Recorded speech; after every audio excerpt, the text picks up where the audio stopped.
فدایی فدایی فدایی شریک فدایی حق فدایی فدایی فدایی فدای رهایی حق بخیزد فروزان و عشق مفروزان شدن میشه اندیشه پیر روزان الهت خروشند خون دو جوشند عزم دو پس نهایی غم الهت خروشند خون دو جوشند عزم دو پس نهایی غم.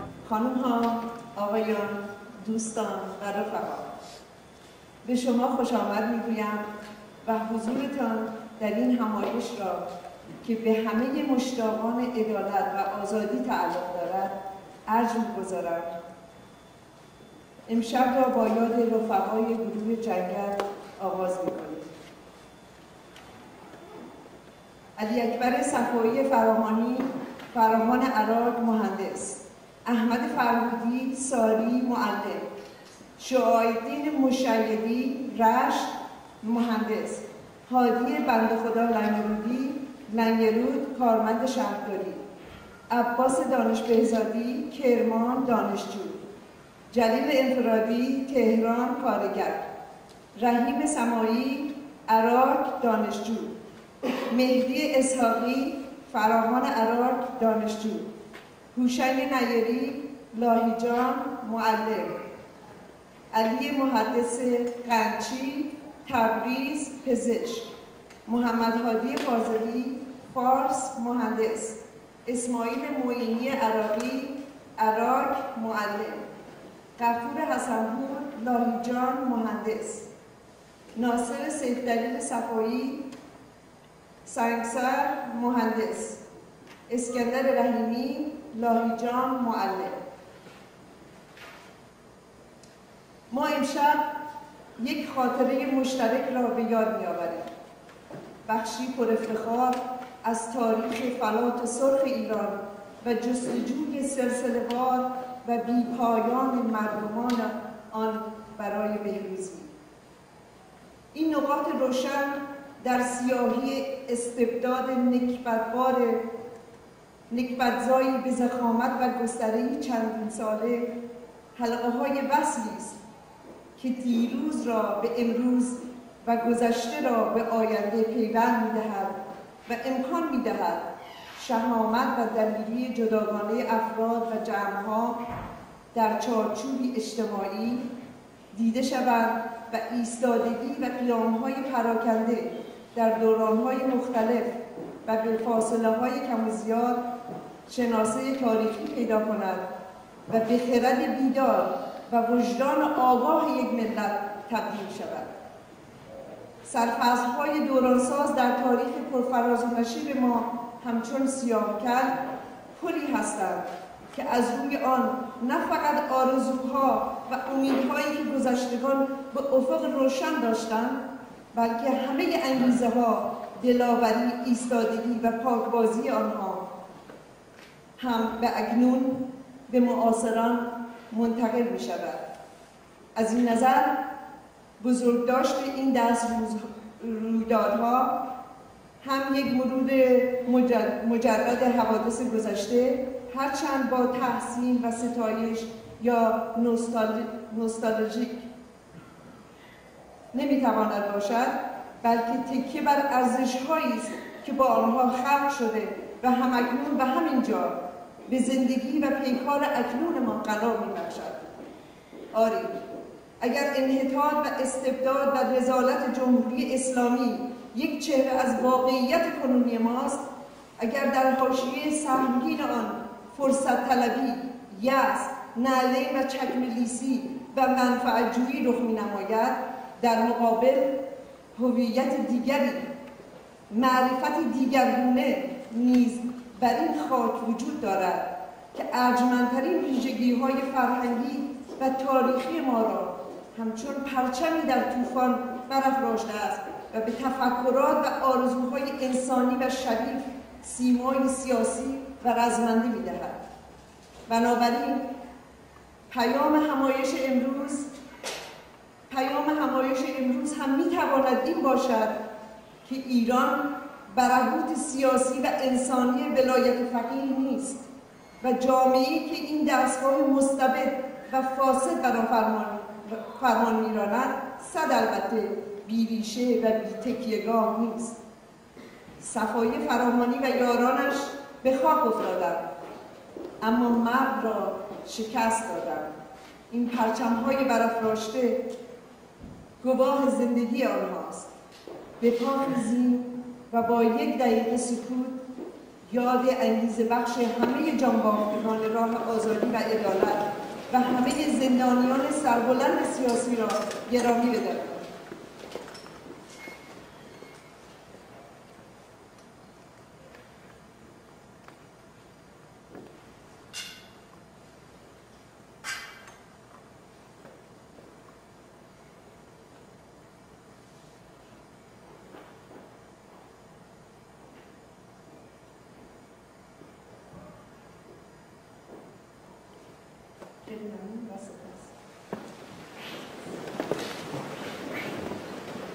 با سپاس از شما برنامه همایش امروز رو با پخش یک کلیپ شروع می‌کنیم. بخش بعدی سخنرانی رفیق زینت میرهاشمی، عضو کمیته مرکزی سازمان شریک‌های فلاحی خلق و سردبیر ماهنامه نبرد خلق خواهد بود. بعد یک آنتراک 20 دقیقه‌ای خواهیم داشت و بعد از اون یک کلیپ پخش میشه و سپس شاهد هنرنمایی الهه با برداشتی خلاق از سرود آفتابخواران جنگل میشود. در بخش بعدی پیام‌های رسیده به همایش را میشنویم.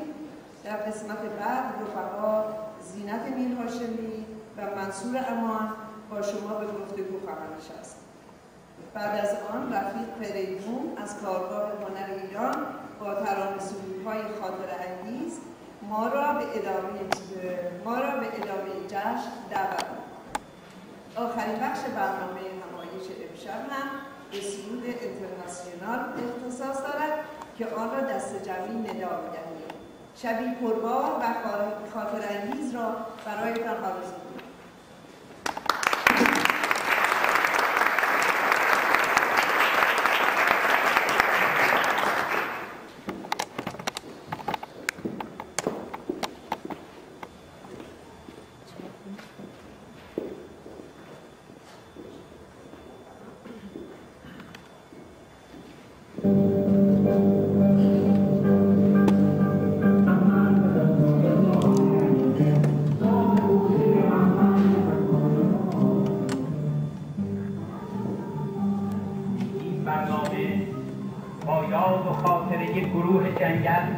به فرماندهی رفیق صفایی فرهانی تقدیم می‌گردد به همه رهروان راه آزادی.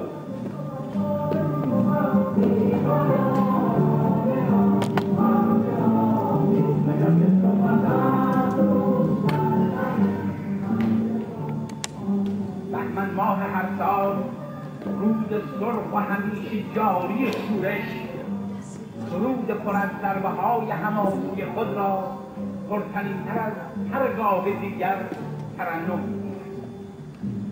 از جنگل‌های سیاه کل، آنجا که درختان قامت افراخته و سربلند به شهادت ایستاده‌اند، خون سبز زندگی به این روز می‌پیوندد تا بر هر کنار گوشه فلاح اسیر ایران خوشه‌های نور یابد، چشمه شور بکاود و دستهای بریسمان بیداد بسته شده را به سوی تیغ خورشید امتداد دهد.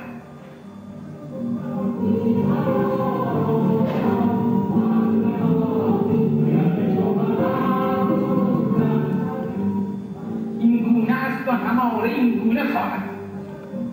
کسانی فداییانی از کوه، از جنگل، دشت و شهر به سوی افقی گشاده تر از خرد روزنه‌های هستی اکنون رفت پای می‌شوند، حاضر به پذیرفتن و گردن نهادن و آنچه که پیرامونشان سالها و قرنها گذشته و در مغز و قلب انسانها رسوخ کرده نمی‌شود.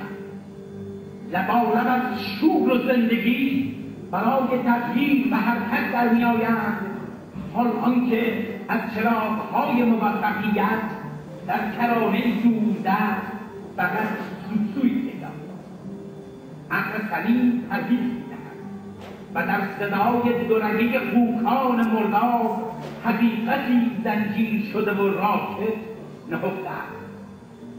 شب تیره و دراز است و مشعل‌هایی که پرده ضخیمش را بدرند اندک. چند اکتبر سرخ، چند سیلاماست را میتوان در شما. سنگریزهای راه شاهدان بی‌فرجام بودن سفرند.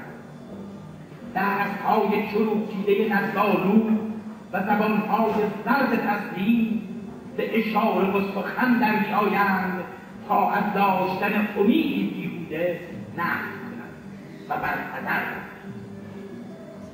گزینه‌ای به صراحت زندگی انتخاب این هم به خطر سپرده و شکست را همچون سایه پیروزی پذیرفتن یا همرنگ شدن و در برابر اجبار و ناگزیری شرایط زانو زدن.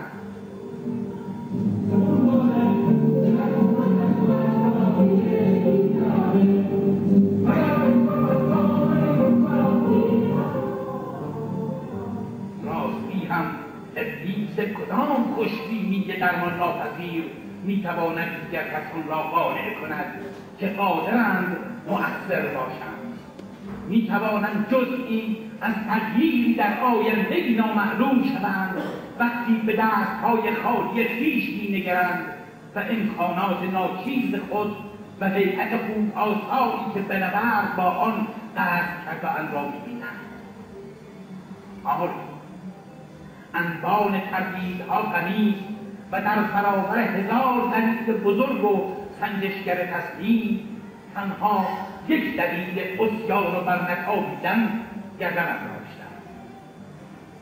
دلیلی بی محاسبه و ساده، راست و صریح همچون جنس معامله ناپذیر انسان و بسنده چونان آرزوها و رؤیاهای و همون که در انتها آرمان دهکده‌های روشن، شهرهای آزاد و کودکان شادی را به سان پرچمی در طوفان به دست میگیرد و از کف نمی‌نهد. مردانی از دور راه‌های سبز به زیر می‌آیند، عشق را چونان خزه‌ای که بر صخر ناگزیره است بر پیکره‌های خویش می‌آرند و زخم را بر سینه‌هاشان.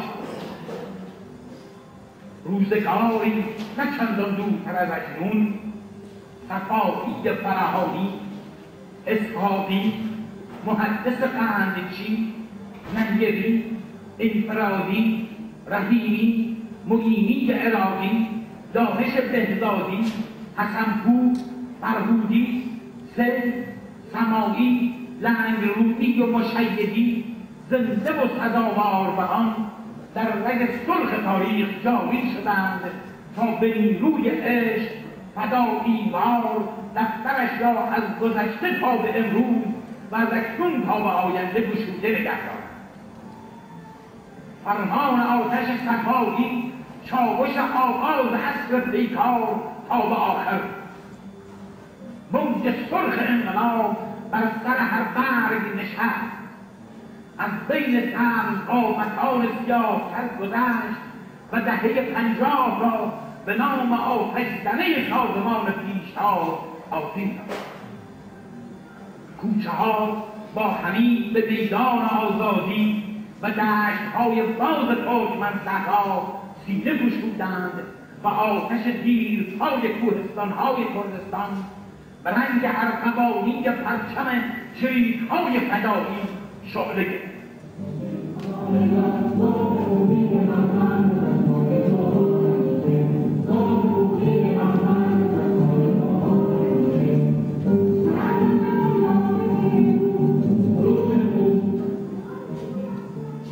زنجیرها دیرگاه که خاموش شدند. مرداد اما مانده است و با این حال فریاد از ژرفای هزاران جان همچون یک صدا خیابان انقلاب را گرم و راستین در خود گرفتند. ایران را سراسر سیاه کن می‌کنیم.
خیلی ممنون. حالا از رفیق زینت میرهاشمی کجا نشستن؟ دعوت میکنم که بیان و صحبتاتون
خب همچنین از رفقای برگزار کننده برنامه تشکر میکنم که بار دیگه این فرصت رو به من دادن که در 43مین سالگرد حماسه سیاهکل از فداییانی با شما سخن بگویم که برای شکستن قفس ظلم خود را از قفس فن رهان نمودند.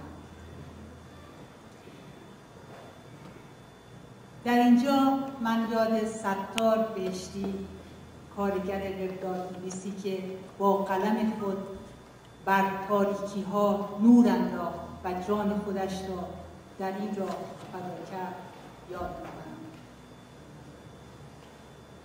ستار بهشتی گفت ما پا در این میدان نهادیم یا قفس ظلم را می‌شکنیم یا از قفس تن رهایی می‌یابیم. 43 سال پیش در شرایطی که اختناق و سرکوب در کشور حاکم بود، تنی چند از مبارزان انقلابی عزم جذب کردند و تصمیم گرفتند که بر تاریکی شب غلبه کنند. این مبارزان راه آزادی حماسه و رستاخیز سیاهکل را آفریدند. اما آنچه در 19 بهمن سال 1349 در شهرک سیاهکل اتفاق افتاد را نباید فقط حمله به یک پاسگاه کوچک تصور کرد. درست است که این رویداد حمله به یک پاسگاه کوچک بود، اما همین اقدام کوچک در شرایطی اتفاق افتاد که در حقیقت قلب دیکتاتوری را نشانه گرفت و درد آن را شاه به خوبی حس کرد و برای همین شخصاً بر سرکوب این مبارزان نظارت کرد. برای همین است که ما از رستاخیز سیاهکل صحبت می‌کنیم، زیرا در شرایط خفقان و سرکوب و در اوج ناامیدی مردم و نیروهای روشنفکر این رویداد سکوت را شکست و رژیم دیکتاتوری شاه را که در اوج قدرت نمایی در منطقه بود و ایران را جزیره ثبات می‌نامید به مبارزه پرداخت. یعنی عده‌ای از نیروهای انقلابی با دست زدن به عملیات مسلحانه رژیم را به چالش کشیدند و به مردم نشان دادند که راه دیگری وجود دارد. اما چرا عمل مسلحانه و آن شرایط چه بود؟ این جویندگان شادی، این شیفتگان آفتاب، این شیفتگان عدالت چرا برای سربلندی نور و ایمان جانبازی کردند؟ رمز و راز پیدایی این جاودانگان تاریخ است که کسی را در برابر خود بی تفاوت نگذاشت، نمیگذارد و نخواهد گذاشت. با حماسه سیاهکل جنبش نوین کمونیستی و مستقل از همه قطب‌های جهانی در آن دوره و در پاسخ به شرایط روز متولد شد. هزاران زن و مرد به جنبش فدایی پیوستند، از نسترن آلاها، پویان، مهرنوش و مرثیه تا بیشماران. امروز می‌بینیم هستند کسانی که خودشان را به گونه‌ای به این نام پر افتخار وصف کرده و علی‌رغم زیر پا گذاشتن جوهر آرمان این رفقا همچنان نام فدایی را با خود حمل می‌کنند و بر بستر خاطرات گذشته خود نان می‌خورند. همه ساله ما شاهدیم به مناسبت 19 بهمن و به ویژه با نزدیک شدن به روزشمار انقلاب ضد دیکتاتوری شاه درباره جنبش فدایی، رویداد سیاهکل، بنیانگذاران و رهبران این جنبش مانند رفقا امیر پرویز پویان، مسعود احمدزاده، بیژن جزمی، امیر اشرف و علی اکبر صفایی فراهانی بسیاری از افراد با گرایش‌های متفاوت می‌نویسند. قلم‌به‌مزدان وزارت اطلاعات جمهوری اسلامی هم خود را از نوشتن در این مورد بی‌نصیب نمی‌گذارد. افزایش حجم نوشتاری در مورد این موضوع دلیل محکمی بر اثرگذاری این رویداد در مبارزه رهایی بخش مردم علیه دیکتاتوری در تاریخ معاصر ایران است. رویداد سیاهکر برآمد عملی شدن ادعاهای نسلی بود که مصمم بود نه تفسیرگر شرایط زمان باشند، بلکه تلاشگر راه رهایی باشند.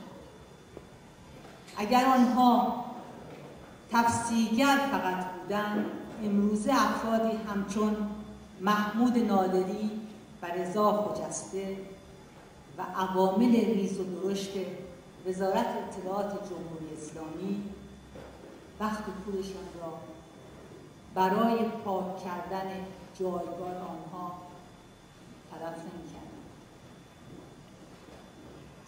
حالا واقعا این جوانان چه کاری کردند که امروز مارهای خشونت طلب، عقب افتاده، بی‌مطالعه، دنبال روی کاسترو و چه گوارا، عاشق اسلحه و از این حرف‌های بی‌ربط بعد از 43 سال با آنها زده می‌شود. یکی از این نمونه‌های آخر این حرف‌های بی‌ربط مطلب قلمزن نشریه به اصطلاح اندیشه پولاد هست که در داخل ایران چاپ میشه. حتما این روزها دیدید و خواندید که فردی به نام رضا خجسته مطلبی با عنوان فدایان جهل در این نشریه نوشته است. برخورد او به پویان موجی از تنفر را به وجود آورده و مطلب این جمع کننده تاریخ شبیه همان کتاب نادری هست که حتما با توجه به اینکه زمان زیادی می‌گذره دوستان همه خبر دارن از محتویات کتاب نادری. این تاریک‌اندیشان اطلاعاتی وظیفه‌شان این است که بعد از اعدام و قتل عام مخالفان و دگراندیشان اندیشه و آرمان‌های آنها را از تاریخ محو کنند. این خیال خام است. شط نیرومند تاریخ را نمیتوان زیر سیاه قلم مرتجعان دفن کرد. در مقابل نوشته‌های قلم‌به‌مزدان وزارت اطلاعات ما با انبوهی از نوشته‌ها، اشعار، یادداشت‌ها، تصاویر در مورد حماسه سیاهکر و تأثیرات آن چه در خارج از محیط ایران چه در روبرو هستیم. بزرگداشت حماسه سیاهکر در کوهپایه‌ها، خانه‌ها، اتاق‌های دانشجویی و قلب‌های مردم در ایران برگزار می‌شود. گزارش‌هاش، عکس‌ها و تصاویر از این گونه مراسم‌های دانشجویی به چاپ رسیده قرار. من به دو نمونه اخیر این شما رو توجه شما رو جلب می‌کنم. یکی اینکه حماسه سیاهکر درست در روز 19 بهمن امسال در سالن 12 زندان گوهردشت برگزار شد و در بین شرکت کنندگان یکی از زندانیان معروف شاهرخ زمانی کارگر زندانی بزرگ و زندانیان دیگر که سرود سرآمد زمستون در اونجا خونده میشه.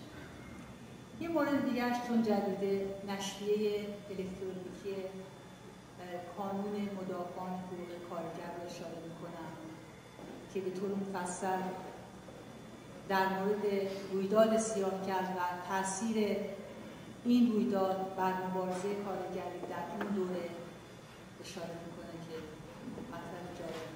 بعد من یه نمونه‌ش رو به نظرم جالب اومد برای شما میگم. در مورد تحصیلات اون موقع گفته و اینکه گوشه‌ای از نامه احمد خرم‌آبادی رو از زندان به مادرش نوشته. من چند جمله کوتاه به خاطر وقت میگم. احمد خرم‌آبادی میگه مادر پسرت عاشق شده است، جشن عشق برپا کنید. مادر میپرسد آن سفید بخت کجاست؟ احمد میگوید همراهانم. فدایی که نه عاشق بود بلکه خود عشق بود، چگونه می شود بدون عشق به مسلخ رفت؟ عشق را فدایی تفسیری دوباره کرد. کارگر معشوق، زحمتکش معشوق، کشاورز معشوق و هر آن که محبوب معشوق، این همه معشوق عاشق می‌خواهد.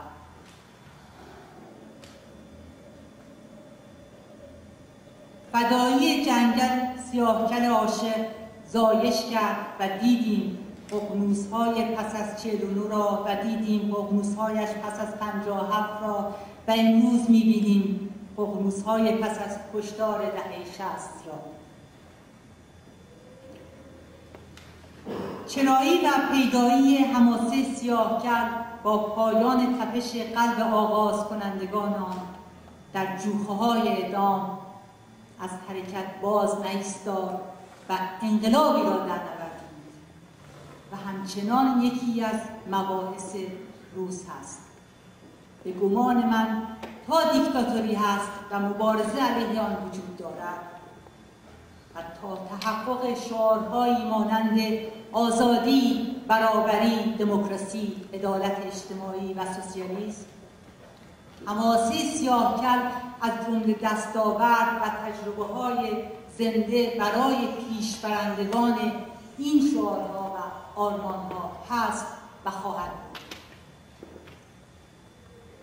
ما کمونیست‌های آگاه خود را پاسدار آرمان‌های رفقای شهید فدایی که همانا مبارزه برای استقلال، صلح، دموکراسی، عدالت اجتماعی و سوسیالیسم است می‌دانیم و معتقدیم که جنبش فدایی ویژگی‌هایی داشت که هنوز می‌توانیم از آن بیاموزیم و هنوز می‌توانیم آنها را در مبارزه امروز به کار بندیم. از ویژگی‌های بارز و مشخص این رویداد که امروزه روی آن می‌خواهم تاکید کنم این است که مبارزه آری، تسلیم نه.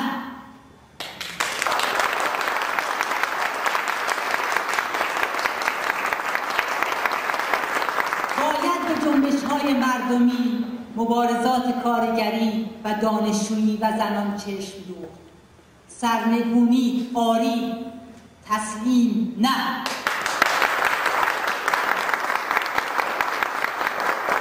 قانون اساسی و ولایت فقیه نه. و به هر نوع حرکتی که در خدمت طولانی تر کردن رژیم ولایت فقیه باشد نه میگویم.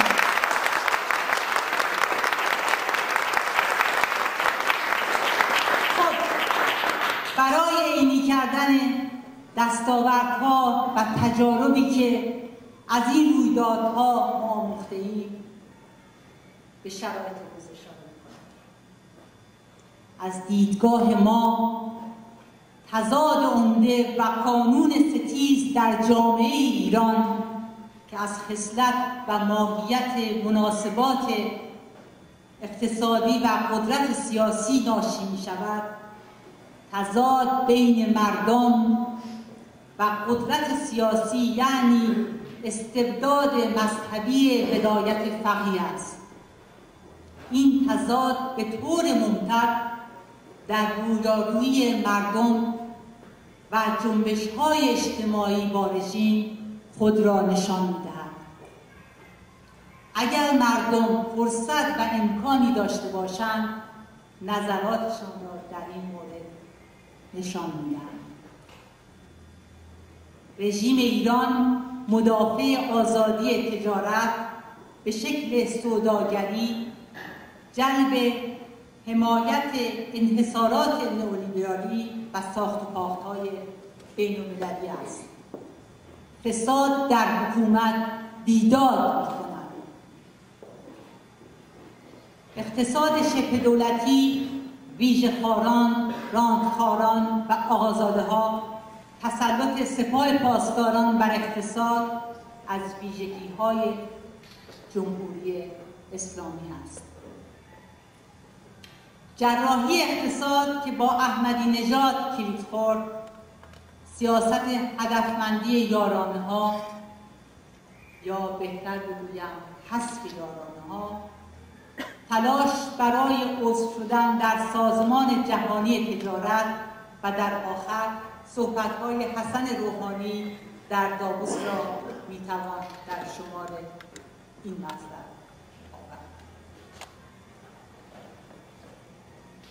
جمهوری اسلامی یک رژیم دیکتاتوری مذهبی است که با سرکوب در داخل و صدور بنیادگرایی و ایجاد تنش و بحران در منطقه تاکنون توانسته است پابرجا بماند. این رژیم در منطقه سیاستی جنگ طلبانه دارد و مانعی جدی برای برقراری صلح و آرامش در منطقه است. دخالت‌های رژیم در عراق، دفاع او از دیکتاتور نوری المالکی و قتل عام و کشتار اعضای سازمان مجاهدین در کمپ‌های اشرف و لیبرتی، کشتار زندانیان سیاسی چه با اعدام و چه در زیر شکنجه و یا محروم کردن آنها از درمان و بهداشت، همه اینها نشان دهنده وضعیت بحرانی این رژیم هست که برای حفظ خود دست به هر کاری می‌زند. و اما در مقابل بحران موجود و یا بحران سرنگونی، رژیم و خامنه‌ای در رأس آن تلاش می‌کنند بحران را به سوی خود مدیریت کنند.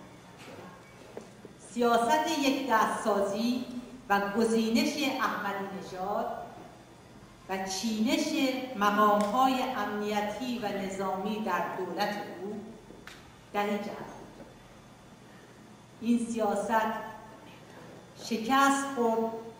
قیام سال 88 اتفاق. فعالیت اتمی برای رسیدن به سلاح اتمی، تحریم‌های بین‌المللی به دنبال قطعنامه‌های شورای امنیت و دشوارتر شدن وضعیت رژیم با توجه به تکیه آن بر نفت و همه اینها رویدادهایی بود که برآمد آن روی کار آمدن حسن روحانی و تن دادن خامنه‌ای به وارد کردن بعضی از محروم شدگان در دولت. توافق ژنو و بیانیه امضا شده برای 6 ماه جرعه‌هایی از جام زهری هست که به خامنه‌ای خورانده شده و همچنان ادامه خواهد داشت. این رویدادها نشان می‌دهد که قدرت حاکم نمی‌تواند به شکل گذشته حکومت کند. خامنه‌ای تلاش می‌کند مردم را در پایین سرکوب کند، فشار و سرکوب را بر زندانیان افزایش دهد و شکاف در بالا را ترمیم نماید. او می‌خواهد که در بالا باندهای مختلف را برای حفظ نظام به سازش با هم بکشاند، اما توانایی و اتوریته چنین کاری را ندارد. و همین منظر چشمانداز پایان نه کاهش بحران در بالا و سازش باندهای حکومتی، بلکه گسترش شکاف خواهد بود. به عنوان نمونه می‌بینیم نتیجه توافق ژنو شکاف در حکومت را بیشتر کرد، نه بهتر. حرکت‌های تیم ظریف و حسن روحانی شکاف را دامن زد. رویدادهای درون هرم قدرت بازتابی از تمایلات و خواسته‌های مردم در برابر حکومت است. سوال‌هایی مانند آیا این رژیم چه با روحانی و چه بدون روحانی و چه با احمدی نژاد و چه های دیگر آیا دیکتاتوری هست؟ در مقابل دیکتاتوری باید مبارزه کرد یا تعامل کرد. آیا دیکتاتوری هست که مبارزه را به وجود می آورد و حتی شیوه مبارزه را تحمیل می کند؟ یا مبارزه هست که دیکتاتوری را به وجود می آورد؟ آیا دیکتاتوری و یا حکومتگران باز تولید خشونت می کنند و یا مبارزه علیه دیکتاتوری هست که خشونت تولید می کنند؟ سرانجام آیا باید رژیم سرنگون شود و تمامی قوانین ارتجاعی آن از بین برود؟ آیا این رژیم ظرفیت تن دادن به یک انتخابات آزاد زیر نظر سازمان ملل را دارد یا نه؟ و البته یک سری سوال‌های دیگر که هم در ذهن شما و هم در ذهن من می‌جنبد. در پاسخ به این سوال هاست که صف‌بندی‌های سیاسی و عملی شکل می‌گیرد. در شرایطی هستیم که رژیم ولایت فقیه تمامی خواسته‌های اجتماعی و انسانی را بی‌رحمانه و در شکل خشن سرکوب می‌کنند. در برابر این دیکتاتوری وحشی جنبش ضد دیکتاتوری وجود دارد. در برابر جمهوری اسلامی جمهوری دموکراتیک می‌تواند وجود داشته باشد. در برابر حکومت دینی حکومتی لایق و جدایی از دین از دولت برابر می‌کند. در برابر اقتدار ولی فقیه آزادی، دموکراسی و مشارکت مردمی در امر سرنوشت خود برابری می‌کنند. مفاهیمی که در بالا شمرده شد هنگامی که به عمل اجتماعی تبدیل شوند دو جبهه ایجاد می‌کنند.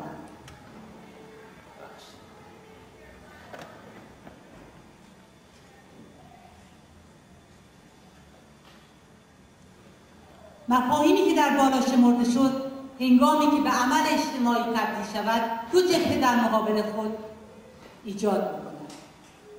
در تقابل و رویارویی این دو جبهه انسان‌های مبارز و آگاه راه سومی پیدا نمی‌توانند بکنند. می‌توان به تلاش برای سعادت مردم و تکامل جامعه کمک کرد و یا در خدمت قدرت حاکم حرکت کرد. این حرکت می‌تواند لابیگری سیاسی، لابیگری برای جمهوری اسلامی، چشم بستن بر نقض حقوق بشر و کشتار زندانیان سیاسی، نقض حقوق اقلیت‌های مذهبی و کشتن آنها و سرانجام جلوه دادن ایران دیگر با حسن روحانی و یا بهتر بگویم آنچه که دوست داریم باشد با حسن روحانی از رویا به تصویر بکشیم و یا اینکه ناسازگاری‌های مردم با ظلم، جهل و تاریکی را به نیروی مادی برای تغییر و تحول دموکراتیک و توسعه پایدار تبدیل کنیم. هیچ تغییر و تحول دموکراتیک که به بهبود جامعه ایران کمک بکند از دل این رژیم بر نمی‌آید. کشمکش باندهای حکومتی مال مردم نیست، اگرچه نشأت گرفته از تضاد مردم با حکومت است. بر همین منظر همه باندهای حکومتی در سرکوب مردم با هم مشترک المنافع هستند و ما به مثابه یک جریان سیاسی چپ خود را جزئی از جنبش آزادی خواهی بیشماران می‌دانیم که برای سرنگونی رژیم استبدادی مذهبی ولایت فقیه و تحقق یک جمهوری مستقل، دموکراتیک و غیر بی‌نظیر تلاش می‌کنیم. ما به رادیکالیزه کردن جنبش کارگری، دانشجویی و حرکت‌های زنان، جنبش‌های مردمی برای سرنگونی کمک می‌کنیم. ما به تمامی شگردهایی که به ماندگاری رژیم کمک کند جواب منفی می‌دهیم.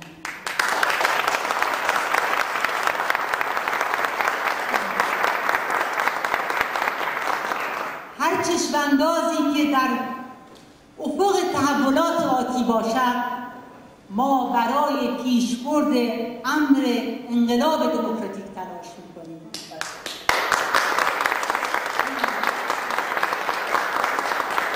بدیهی است ما از هر روزنه و شکافی در درون حرم قدرت سود می‌جوییم، اما یک لحظه تردید نمی‌کنیم که در خدمت تحقق انقلاب دموکراتیک در این مرحله هستیم. از این نظر ما مدافع ایجاد جبهه همبستگی و مدافع اتحاد و همکاری بین نیروهای جمهوری‌خواه هستیم. به همین دلیل ما از هر جنبش دموکراتیک علیه نظام موجود حمایت می‌کنیم و به همین دلیل هم هست که عضو آلترناتیو شورای ملی مقاومت هستیم.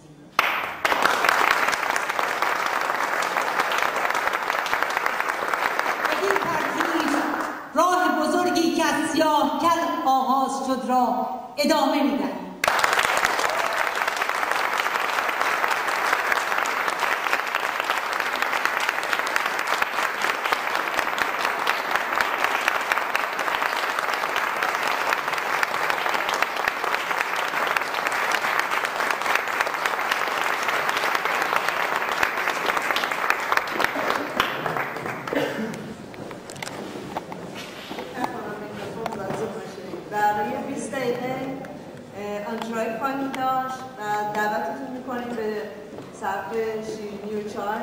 متاسفانه به خاطر برق شیرینی برای چای می‌خرم.